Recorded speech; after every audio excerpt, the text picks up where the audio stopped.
So hi అండి, నా పేరు రాఘవేంద్ర.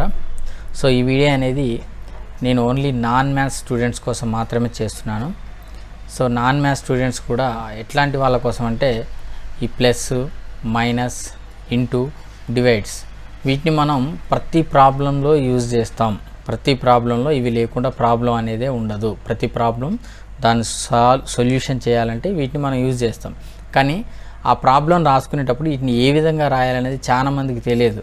సో జనరల్గా ఫ్యాకల్టీ అనేది ఒక ప్రాబ్లం చెప్తారు, చెప్పినప్పుడు ఇక్కడ 3 వేసుకోండి, సో ఇక్కడ 1+1 వేసుకొని దీన్ని క్యాన్సిల్ చేయండి, సో దట్ ఈక్వల్ 0 వస్తుంది, ఇదే ఆన్సర్ అని ఇట్లా చెప్తా ఉంటారు. కానీ అసలు మనం ఇక్కడ ఇది ఎందుకు వేసుకున్నాం, ఇది ఎందుకు వేసుకునేది అనేది ఒక క్లారిటీ అనేది ఉండదు. సో ఆ క్లారిటీ కోసం అంటే ప్లస్ని మైనస్ని ఏ సందర్భంలో వాడతాం, అసలు ఎట్లాంటి సందర్భంలో ప్లస్ను వాడాలి, ఎట్లాంటి సందర్భంలో మైనస్ను వాడాలి, ఇంటూ దేనికోసం వాడతాం, డివైడ్ దేనికోసం వాడతాం అనేది మనకు ఒక క్లారిటీ ఉంటే ఇచ్చిన ప్రాబ్లమ్స్ని మనం వేసుకొని దాని సొల్యూషన్ అనేది చేయగలుగుతాం. సో కాబట్టి మ్యాక్సిమం మ్యాథ్స్ స్టూడెంట్స్కి దీని మీద ఒక ఐడియా ఉంటుంది. చాలా రేర్ కేసెస్, కొంతమంది మాత్రమే ఐడియా ఉండదు. సో కాబట్టి బేసిక్స్ అసలు నాకు తెలియదు అన్న వాళ్ళు మాత్రమే చూడండి, తెలుసు అన్న వాళ్ళు చూడకండి. సో ఇంకోటి ఏంటంటే ఫస్ట్ ప్లస్ గురించి మనం ఎక్స్ప్లెయిన్ చేస్తాం. సో ప్లస్ గురించి ఎక్స్ప్లెయిన్ చేసేటప్పుడు ఈ ప్లస్ గురించి చాలా ఈజీగా ఉంటుంది. ఎవరికైనా ప్లస్ గురించి తెలుసు కాబట్టి దీని గురించి ఇదేదో ఉల్లాల ప్రాబ్లమ్స్ వేస్ట్ అని వీడియోని స్కిప్ చేయమాకండి. సో దాని తర్వాత ఉన్న మైనస్ గురించి వినండి. సో విన్నాక దీని నుంచి దీనికి వచ్చినప్పుడు కొంచెం డెప్త్ వెళ్తాం. సో ఇంటూకి వచ్చినప్పుడు ఇంకా డెప్త్ వెళ్తాం. డెఫినెట్గా చెప్తున్నా,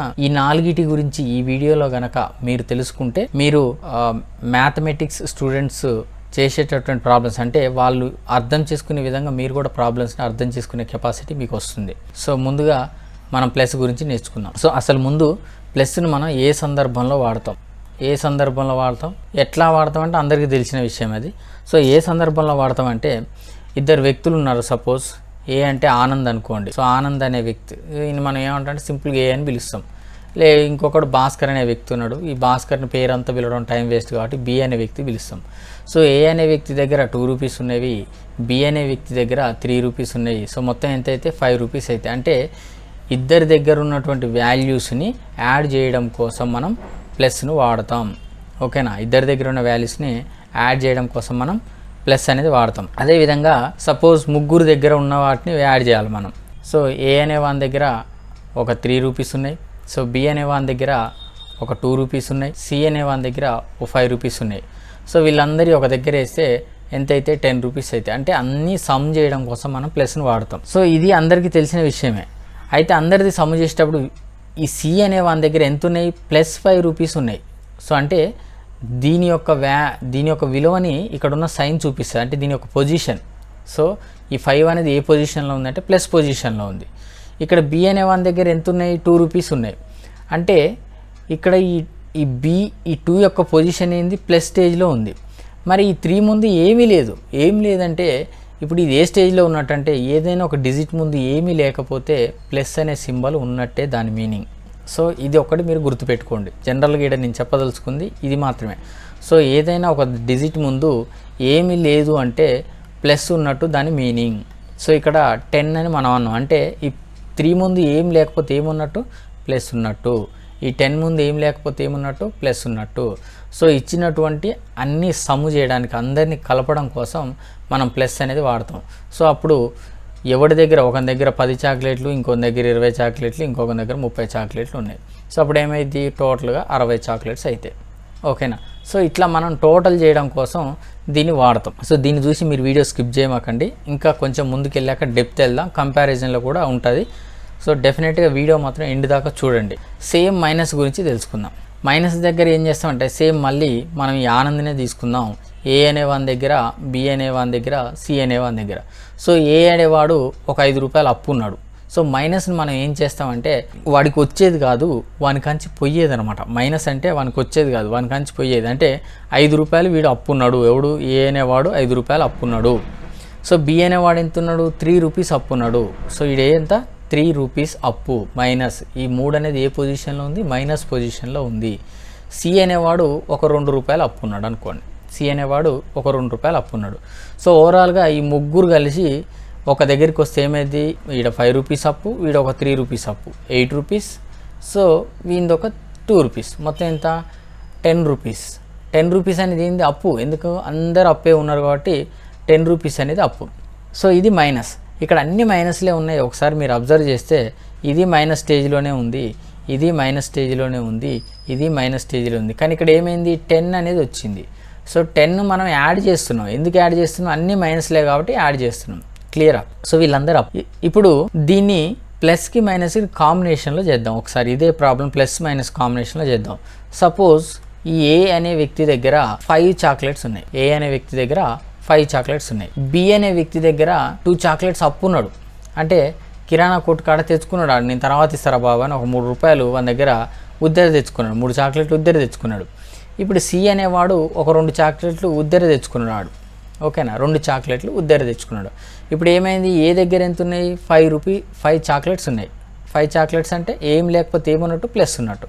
వీని దగ్గర 5 ఉన్నాయి, వీని దగ్గర 3 రూపీస్ అప్పు ఉంది, వీని దగ్గర 2 రూపీస్ అప్పు ఉంది. ఇప్పుడు -2 కాబట్టి ఈ రెండింటిని మనం కలుపుకోవచ్చు. కలుపుకున్నప్పుడు ఏమైంది? ఇక్కడ ప్లస్, ఇక్కడ ప్లస్. సో -3 -2 ఏమైంది? -5 అవుతుంది. అంటే వీని దగ్గర 5 చాక్లెట్లు ఉన్నాయి, బి అండ్ సి. వీళ్ళిద్దరిది కలిస్తే 5 రూపాయల చాక్లెట్ ఉద్దరు ఉన్నారు. సో వీళ్ళు ముగ్గురు కలిసి ఏం చేస్తారు? ఈ 5 చాక్లెట్లు వీళ్ళు తీసుకొని ఉద్దరే తీర్పేస్తారు. ఓవరాల్ వీళ్ళ దగ్గర ఏముంటాయి? ఇప్పుడు ఏముండవు, 0 ఉంటాయి. సో ఓకేనా? ప్లస్ మైనస్ కాంబినేషన్లో వచ్చినప్పుడు ఈ విధంగా మనం చేసుకుంటాం. సో ప్లస్ అనేది అన్నిటినీ, అంటే అందరి దగ్గర ఉన్న సమ్ముని యాడ్ చేయడం కోసం మనం ప్లస్ను వాడతాం. సో మైనస్ని ఏ సందర్భంలో వాడతాం అంటే, సో వాడి దగ్గర లేకపోగా ఇంకా అప్పులో ఉన్నాడు ఆయన. సో ఏ అనేవాడు 5 రూపీస్ అప్పు ఉన్నాడు, బి అనేవాడు 3 రూపీస్ అప్పు ఉన్నాడు, సి అనేవాడు 2 రూపీస్ అప్పు ఉన్నాడు. సో ఓవరాల్గా ఎన్ని అప్పులే కాబట్టి ఈ మైనస్ అప్పే, ఇది అప్పే, ఇది అప్పే. సో అన్నీ యాడ్ చేస్తాం. అప్పుడు ఏమైంది? -10 అయింది. ఓకేనా? అన్ని మైనస్లు ఉన్నప్పుడు యాడ్ చేస్తాం. అదేవిధంగా ఒకని దగ్గర మాత్రం 5 రూపీస్ ఉన్నాయి, మిగిలిన ఇద్దరి దగ్గర అప్పు ఉన్నది. వీడొక 3 రూపీస్, వీడొక 2 రూపీస్ అప్పు ఉన్నది. సో అప్పుడు ఏమవుతుంది? ఈ అప్పు ఉన్న వాళ్ళు ఇద్దరిది ఫస్ట్ కలిపేస్తాం. సో ఈ ప్లస్ ఇక్కడ -5, వీళ్ళు అప్పు కలిస్తే -5. So that equal to 0. So ఇది ప్లస్ మైనస్ కాంబినేషన్లో జనరల్గా మనం చేస్తూ ఉంటాం. సో ఇప్పుడు ఇంటూ. సో మ్యాక్సిమం చాలా మందికి వచ్చేటటువంటి కన్ఫ్యూజన్ ఇక్కడ, అసలు ఇంటూ అనేది దేనికి వాడతామో చాలా మందికి తెలియదు. 2 × 1, సో దట్ ఈక్వల్ టు 2. అంటే 2 1 2, 2 2 4, 2 3 6, సో 8. దీని మీనింగ్ ఏంటంటే 2ని 1 తోటి మల్టిప్లై చేస్తే 2 వస్తుందని దీని అర్థం. సో ఈక్వల్ అంటే ఇది సమానం. అంటే ఈ మొత్తం విలువ ఎంతైతే ఉంటుందో ఇంత ఉంటుంది. అంటే ఇది సమానం. ఇక్కడ కూడా సేమ్ థింగ్ 2 × 2, దీని యొక్క విలువ అనేది దీనికి సమానం. ఈక్వల్ అంటే దీని మీనింగ్ అది. ఈక్వల్ యొక్క మీనింగ్ ఈ 2 సమానం అని. సో ఇప్పుడు 2 1 2 అంటే దీని మీనింగ్ ఏంటంటే ఈ 2 అనేది పర్సన్స్ అనుకోండి, వ్యక్తులు. సో 2 అనేది వ్యక్తులు అనుకోండి, ఇద్దరు వ్యక్తులు. సో 2 men, ఇద్దరు వ్యక్తుల దగ్గర ఒక్కొక్కరి దగ్గర ఒక చాక్లెట్ ఉన్నది. సో ఒక్కొక్కరి దగ్గర ఒక చాక్లెట్ ఉన్నది. అప్పుడు ఇద్దరి దగ్గర కలిపితే ఎన్ని చాక్లెట్ ఉంటాయి? 2 1 2, 2 1 2 చాక్లెట్స్ ఉంటాయి. అదే విధంగా ఇక్కడ ఇద్దరు వ్యక్తులు ఉన్నారు, ఇద్దరి దగ్గర 2 బాల్స్ ఉన్నాయి. ఒక్కొక్కరి దగ్గర అనమాట ఈచ్. సో ఒక్కొక్కరి దగ్గర 2 బాల్స్ ఉన్నాయి. ఇక్కడ ఎంతమంది ఉన్నారు? ఇద్దరు వ్యక్తులు ఉన్నారు. సో అంటే ఇద్దరి దగ్గర 2 2 4, మొత్తం ఎన్ని బాల్స్ ఉంటాయి? So 4 balls. సో ఈ సందర్భంలో మనం సింపుల్ గా చెప్పాలంటే ఇక్కడ సపోజ్ 2 బస్తాలు ఉన్నాయి,2 బ్యాగ్స్ ఉన్నాయి. సో ఒక్కొక్క బ్యాగ్ లో 3 చాక్లెట్స్ ఉన్నాయి. సో ఒక్కొక్క బ్యాగ్ లో 3 చాక్లెట్స్ ఉన్నాయి. సో మొత్తం ఎన్ని ఉన్నట్టు ఆ బ్యాగ్లలో? 6 చాక్లెట్స్ ఉన్నట్టు. అంటే 2 × 3 = 6. 2 బ్యాగ్స్ ఉన్నాయి, ఒక్కొక్క బ్యాగ్లో 3 చాక్లెట్స్ ఉన్నాయి, అప్పుడు 6 అవుతాయి. సో అదేవిధంగా ఈ మల్టిప్లికేషన్ ఏంటంటే ఇటు నుంచి ఇటు చేసిన, ఇటు నుంచి ఇటు చేసిన, అంటే 3 × 4 అన్నా, సో దట్ ఈక్వల్ టు 3 × 4, 4 × 3 అన్నా, 3 × 4 అన్నా ఒకటే వాల్యూ వస్తుంది. క్లియర్ గా ఒకసారి అబ్జర్వ్ చేస్తే, సో 4 పర్సన్స్, నలుగురు దగ్గర, సో ఒక్కొక్కరి దగ్గర 3 బ్యాగ్స్ ఉన్నాయి. మొత్తం ఎన్ని ఉన్నట్టు? 12 బ్యాగులు ఉన్నట్టు. వీళ్ళు మెన్, ఇవి బ్యాగ్స్. ఓకే, ఇవి బ్యాగ్స్. సో అదే విధంగా 5 బ్యాగ్స్ ఉన్నాయి. ఒక్కొక్క బ్యాగ్ లో 5 ఏమున్నాయి? పెన్స్. సో 5 పెన్స్ ఉన్నాయి. అప్పుడు మొత్తం ఎన్ని ఉన్నట్టు పెన్స్? 5 బ్యాగ్స్ ఉన్నాయి. ఒక్కొక్క బ్యాగ్ లో 5 పెన్స్ ఉన్నాయి. 5 5 25, 5 5 25. సో ఓవరాల్ గా 25 పెన్స్ ఉన్నట్టు. సో ఇలాంటి సందర్భంలో మనం ఇంటూను వాడతాం. నెక్స్ట్ వచ్చేసి డివైడ్. సో డివైడ్ అంటే ఆ పేరులోనే ఉంది, విభజించడం, డివైడ్ చేయడం, విభజించడం ఆర్ డివైడ్ చేయడం. సో దీన్ని మనం విభజిస్తుంటాం. ఎట్లా విభజిస్తాం అంటే ఇప్పుడు 10 ఉంది, 10 డివైడ్స్ 2, అంటే ఈ 10ని 2 భాగాలు చేయాలి. దీని మీనింగ్. సో 10ని 2 అనేది డివిజిబుల్ చేస్తుంది, 10ని 2 భాగాలు చేస్తున్నాం, దాని యొక్క మీనింగ్. అదే విధంగా అంటే 10ని 2 భాగాలు చేస్తే ఎంత? దీన్ని ఇలా రాయొచ్చు, 10/2 అని కూడా రాయొచ్చు.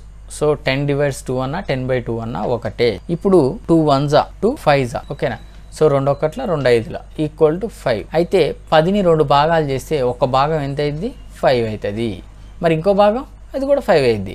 మొత్తం కలిపితే 10 కదా. సో క్లియరా. సో 10ని 2 భాగాలు చేస్తే 5 అవుతుంది. ఈ 5 అనేది ఏంది ఒకటే భాగం, ఇంకొక భాగం అది కూడా 5. సో మొత్తం 10 అనమాట. ఇప్పుడు దీన్ని మనం ప్రాబ్లమ్స్లో ఏ విధంగా వాడతాం అంటే ఒక దగ్గర 20 రూపీస్ ఉన్నాయి. ఈ 20 రూపీస్ని 4 మెంబర్స్ పంచుకోవాలి. ఎట్లా ఈక్వల్గా డివైడ్ అంటే డివైడ్ చేస్తుంది. ఏ విధంగా డివైడ్ చేస్తుంది అంటే ఈక్వల్గా డివైడ్ చేస్తుంది. సో 20 రూపీస్ని 4 మెంబర్స్ పంచుకోవాలి. అంటే మనం ఏం చెప్పినాం డివైడ్స్ అంటే ఏంది 20/4 ఇదే కదా. సో 4 అప్పుడు 4 1s 4 5s 4 1 4 4 5 అంటే దీని మీనింగ్ ఎంత 5/1 అనే కదా. సో డినామినేటర్లో 1 ఉంటే అది వాల్యూ లెస్ అనమాట. సో డినామినేటర్లో 1 ఉంటే దాన్ని కౌంట్ కింద తీసుకోవాల్సిన అవసరం లేదు. సో 5/1 అంటే ఈచ్ వన్ ఎంత వస్తుంది 5 వస్తుంది. ఈచ్ వన్ గెట్ 5 అంటే ఈ 20 రూపీస్ని ఈ నలుగురు అనే వాళ్ళు షేర్ చేసుకుంటే ఒక్కొక్కడికి 5 రూపీస్ వస్తుంది. సో అట్లా నలుగురికి ఇంకొకడు ఇప్పుడు మొత్తం ఎంత అయింది 20 అయిందా లేదా. సో ఇలాంటి సందర్భంలో దేన్నైనా ఒక దాన్ని ఇచ్చినప్పుడు షేరింగ్ చేసుకోవడానికి మనం డివైడ్ అనే దాన్ని వాడతాం. సో ఇప్పుడు కాంబినేషన్ లో చూద్దాం. 3 + 4 ఎంత ఇది 7 కదా. 3 + 4 అంటే 7. సేమ్ వేలో 2 + 5 ఇది సమానమే కదా. 3 + 4 7. మనం చాలా సందర్భాల్లో ప్రాబ్లమ్స్ చేసేటప్పుడు ఈ 4 అనేది ఇటు వస్తే మైనస్ అయిద్ది అని మనం చెప్పుకుంటున్నాం ఊకే. సో అప్పుడు ఏమైంది 3 = 2 + 5 ఇక్కడ ఉన్న +4 అంటే ఉత్తదే కాదు, దాంతో పాటు దాని సైన్ కూడా వస్తుంది. మనిషి వచ్చినప్పుడు మనిషి వేసుకున్న బట్టలు కూడా ఎట్లా వస్తాయో ఈ 4 వచ్చినప్పుడు 4 తో పాటు దాని యొక్క ఇండికేటర్ ఇక్కడ ఉన్న 4 ఇటు వచ్చినప్పుడు ఏమైంది అంటే -4 అయింది. సో దట్ ఈక్వల్ టు ఈ 3ని ఇట్లే ఉంటుంది ఈక్వల్ టు 2 + 5 ఈక్వల్ టు ఎంత. ఎందుకు దీని ముందు ఏం లేకపోతే ఏమన్నట్టు ప్లస్ ఉన్నట్టు, ముందు ప్లస్లను ఏం చేయాలి యాడ్ చేయాలి. So +7 -4 so 7 - 4 so that equal to 3 = 3. మరి ఇక్కడ ఉన్న ప్లస్ ఉంది కదా. సో ఈ ప్లస్ ఇటు పోతే మైనస్ ఎందుకు అయింది అనేది చాలా మంది డౌట్. సో జనరల్ గా వచ్చేటటువంటి డౌట్. సో దీన్ని ఇట్లనే గుర్తుపెట్టుకోండి మీరు. కానీ ఎందుకు వచ్చిందో చూద్దాం, ఎందుకు వచ్చిందో తెలుసుకోండి. 3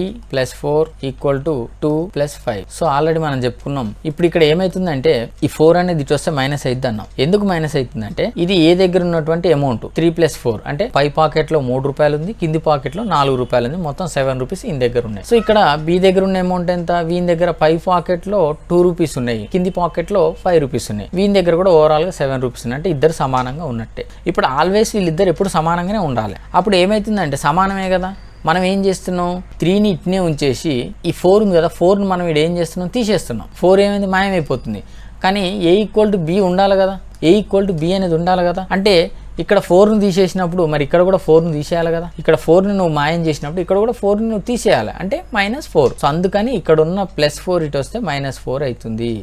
అంటే దీని విలువలో నుంచి ఒక 4 రూపాయలు పోతున్నాయి కాబట్టి ఇక్కడ కూడా 4 రూపాయలు మనం తీసేస్తున్నాం. అందుకని ప్లస్ ఇటు వస్తే మైనస్ అవుతుంది. సేమ్ వేలో 4 - 3 సో ఈక్వల్ టు 1 కదా. సేమ్ మనం ఏం చేస్తామంటే 6 - 5 ఇది కూడా ఈక్వల్టే. అంటే ఇదేమో ఏ దగ్గర ఉన్న డబ్బులు, ఇవేమో బి దగ్గర ఉన్న డబ్బులు. బి అంటే భాస్కర్ గాని కాడ ఉన్న డబ్బులు, ఇదేమో ఆనంద్ దగ్గర ఉన్నటువంటి డబ్బులు. ఇప్పుడు ఎవరి దగ్గరైనా 2 రూపీస్ ఉంటాయి 3 రూపీస్ ఉంటాయి కానీ 4 - 3 రూపీస్ ఉంటాయి అనేది డౌట్. సో 4 - 3 అంటే వీని దగ్గర ఒక 4 రూపాయలు ఉన్నాయి, వీని జేబులో 4 రూపాయలు ఉన్నాయి, వీడికి ఎంత అప్పు ఉంది 3 రూపాయలు అప్పు ఉంది. ఇప్పుడు ఈ 4 రూపాయలతోటి ఈ 3 రూపాయలు అప్పు తీరిస్తే వీని దగ్గర ఎంత ఉంటుంది 1 ఉంటుంది. సో ఈడ కూడా అంతే, ఈయన దగ్గర జేబులో 6 రూపీస్ ఉన్నాయి, వీనికి 5 రూపీస్ అప్పు ఉన్నది. ఎందుకు -5 ఈ మైనస్ అనేది దీనికి సంబంధించింది. సో -5 రూపీస్ అప్పు ఉన్నాయి. అప్పు తీర్చేస్తే ఇంకెంత ఉంటుంది దీనికాడ 1 రూపీ ఉంటుంది. ఇప్పుడు ఈ 4 ఉంది కదా, ఈ 3 అనేది ఇటు వస్తుంది. ఇటు వస్తే ఏమవుతుంది +3 అవుతుంది. -5 + 3 అంటే ఇప్పుడు ఏమైంది ఏ దగ్గర కనుక 4 రూపీస్ ఉంటే A = B కదా, మరి ఇది కూడా 4 ఉండాలి కదా. ఇప్పుడు ఏమైతుంది దీని ముందు ఏం లేకపోతే ఏమన్నట్టు ప్లస్ ఉన్నట్టు. ఈ +6 ఈ +3 ఎందుకు ప్లస్లు కలుపుకోవాలి, మైనస్లు కలపాలి. సో మొత్తం ఓవరాల్గా +9 అవుతుంది -5. సో దట్ ఈక్వల్ టు 9 - 5 = 4 4 అందుకని అంటే ఇక్కడ ఏం జరుగుతుందంటే 4 - 3 = 6 - 5 ఇది ఇటు పోయినప్పుడు ప్లస్ ఎందుకు అవుతుందంటే ఇక్కడ ఏమవుతుంది ఈ A అనే వన్ దగ్గర ఉన్న 3 రూపీస్ అప్పు ఉంది కదా, ఈ అప్పు మాయమైపోతుంది. అంటే దాని అర్థం ఏంది వీనికి ఒక 3 రూపీస్ ఎక్స్ట్రా వస్తున్నట్టే కదా అర్థం. ఉన్నట్టుండి అరే నువ్వు నాకు 3 రూపాయలు ఇవ్వాల్సిన అవసరం లేదంటే వీనికి ఆ 3 రూపాయలు ప్లస్ అయినట్టే కదా. సో వీనికి ఇక్కడ ప్లస్ అయినాయి కాబట్టి ఇక్కడ వీనికి కూడా ప్లస్ అవుతున్నాయి. అందుకే ఇక్కడ ఉన్న 3 ఇటు పోతే ప్లస్ అవుతుంది అంటాం. సో ఇది థియరీ. కానీ మీరు జనరల్గా ఈ థియరీని గుర్తుపెట్టుకుంటూ ఎందుకు వచ్చింది అనేది గుర్తుపెట్టుకుంటూ ప్లస్ అనేది ఈక్వల్ దాటి అవతలికి పోతే మైనస్ అవుతుంది, మైనస్ అనేది ఈక్వల్ దాటి అవతలికి పోతే ప్లస్ అయ్యింది. ఇది మ్యాథ్స్లో మీరు గుర్తుపెట్టుకోవాల్సినటువంటి one of the concept. So plus అనేది ఈక్వల్ దాటి అటుపోతే మైనస్ అవుతుంది, ఈ మైనస్ అనేది ఇటు వస్తే ప్లస్ అవుతుంది, ఇంటర్చేంజ్. సో వాయిస్ వర్ష, ప్లస్ పోతే మైనస్ అవుతుంది, మైనస్ పోతే ప్లస్ అవుతుంది. సేమ్ వేలో ఇంటూ అటుపోతేనేమో డివైడ్ అవుతుంది, డివైడ్ ఇటు వస్తేనేమో ఇంటూ అవుతుంది. సో దానికి కూడా ఒక 2 ప్రాబ్లమ్స్ చూద్దాం మనం. ఇవన్నీ ఏంటంటే మీరు ప్రాబ్లమ్స్ చేసేటప్పుడు యూజ్ అవుతాయి. సో ఇవి కొంచెం ఇబ్బందిగా అనిపించినా కానీ ప్రాబ్లమ్స్ చేసేటప్పుడు చాలా బాగా యూజ్ అవుతాయి. 4 into 3 12, 4 into 3, so that equal to 2 into 6. So ఇక్కడ 4 బ్యాగ్స్ ఉన్నాయి, ఒక్కొక్క బ్యాగ్లో 3 పెన్స్ ఉన్నాయి. ఓకేనా. ఇది ఓన్ దగ్గర ఈ ఆనంద్ అనేటువంటి దగ్గర ఒక 4 బ్యాగ్స్ ఉన్నాయి. సో ఒక్కొక్క బ్యాగ్లో 3 పెన్నులు ఉన్నాయి, మొత్తం మీద 12 పెన్నులు అవుతాయి. ఈయన దగ్గర ఆనంద్ అనే దగ్గర 12 పెన్నులు అవుతాయి. సో అదేవిధంగా భాస్కర్ దగ్గర ఏంటంటే వీని దగ్గర 2 బ్యాగ్స్ ఉన్నాయి, 2 బ్యాగ్స్, ఒక్కొక్క బ్యాగ్లో 6 పెన్నులు ఉన్నాయి. సో ఓవరాల్గా వీని దగ్గర ఎన్ని పెన్నులు ఉన్నట్టు 12 పెన్స్ ఉన్నట్టు. So 4 into 3 equal to 2 into 6 అంటే 12 పెన్నులు ఈక్వల్ టు 12 పెన్నులు. ఇప్పుడు మనం ఏం చేస్తామంటే ఈ 4 ఉంది కదా 4, సో ఈ 4ని యాస్టీజ్ గురించి ఎప్పుడైనా దీని ముందుదే సింబల్. ఓకేనా. దీని సైన్ ఏంటంటే ఇంటూ. ఇప్పుడు ఇక్కడ ఇంటూ ఉన్న 3 ఇటు పోయింది అనుకోండి, 2 into 6 ఇటు ఉంది కదా. సో ఈ 3 ఇటు వస్తే డివైడ్ అవుతుంది, బైలోకి వెళ్తుంది. ఇంటూ ఉన్నది ఇటు వస్తే బైలోకి వెళ్తుంది. సో ఇప్పుడు ఏమైంది 3 1 3 2. So that equal to this one is 4, then 2 2 4. So ఇదన్నమాట. అంటే ఇంటూ అటుపోతేనేమో డివైడ్ అవుతుంది, డివైడ్ ఇటు వస్తేనేమో ఇంటూ అవుతుంది. ఇంటూ బై 2 కూడా ఇంటర్చేంజ్ అవుతాయి.